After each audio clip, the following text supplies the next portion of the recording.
Good day, my friends. We're back again for another one. Thanks for coming back and checking in with me for another chat. Marcus is my name, and I'm gonna go right in. I'd like to talk about my mom's boyfriend. I guess this will be a part 2 of why my mom's bad for my life. I'd like to talk about my mom's boyfriend. I often refer to him as my stepfather. I've done that for years because he is near and dear to my heart. I love him dearly. He was always nice to me. And when he introduced me to people, he always introduced me to people as his son. So I always appreciate it. I learned a lot from him.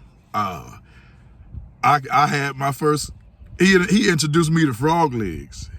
He introduced me to crab legs, cooking skins in the oven, putting salt on them. He used to take me fishing. He bought all my bikes. He bought my Christmas for me. He would ride me around his motorcycle. I bought my Jeep because he had one. You know, he had a 2-door Jeep when I was a young cat. He took us fishing, and he's a stand-up guy. You know, he's a stand-up guy. He takes care of business. He's a family guy. He was always good to me, but he sold drugs.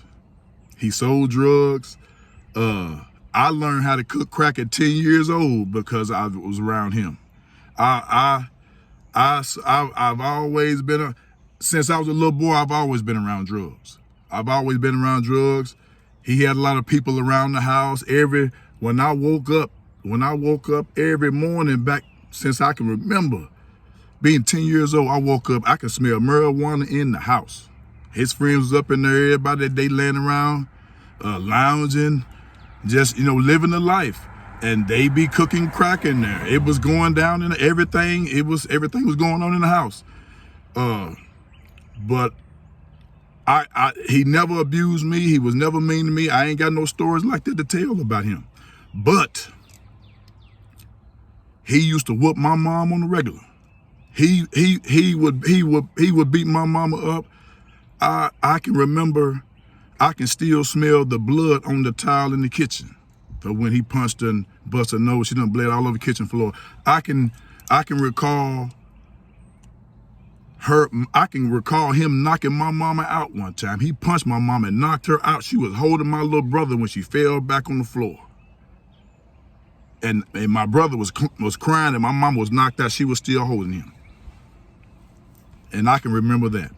I can remember them coming home from the club, man, fighting. He calling her all kind of names you can think of.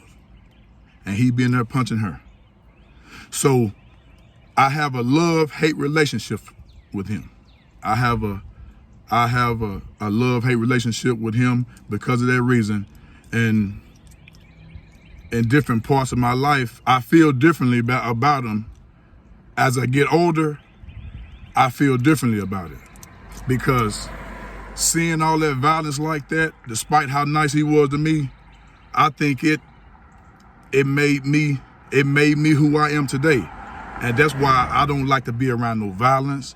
I don't like to fuss with people. I don't like confrontation. I have a bad temper, but I really don't like violence. And I work, and that's why I'm so nice to people, and that's why the women I've dealt with, they can say a lot of things about me, but what they can't say is that I was violent towards them because that has never been my character, and it was because of that. It was because of that is why I don't do it now. So a lot of people gonna be upset probably because I'm talking like this, but I hope this will help somebody. And then him and my mom busted up. But he still took care of me. I would still go talk to him, and he would still give me money despite him and my mom being busted up. And he later went on to go to federal prison. He went to the feds, as a lot of folks say. He went to the feds. He did 14 years. And during that time, I watched a lot of his buddies. I watched a lot of his workers, his little people he had working for him. I watched a lot of those guys come over there and hit on my mama. A lot of his partners were coming over there and trying to talk to her, hitting on her, and she gave in a few times on them. So I knew right then, I can't take that direction, because it ain't no win in that, because you gonna go do all this time, and when you in there, you ain't really got no woman like that. And I was like, man, is this what your homeboy's gonna do to you? I mean, I think that's a cold move.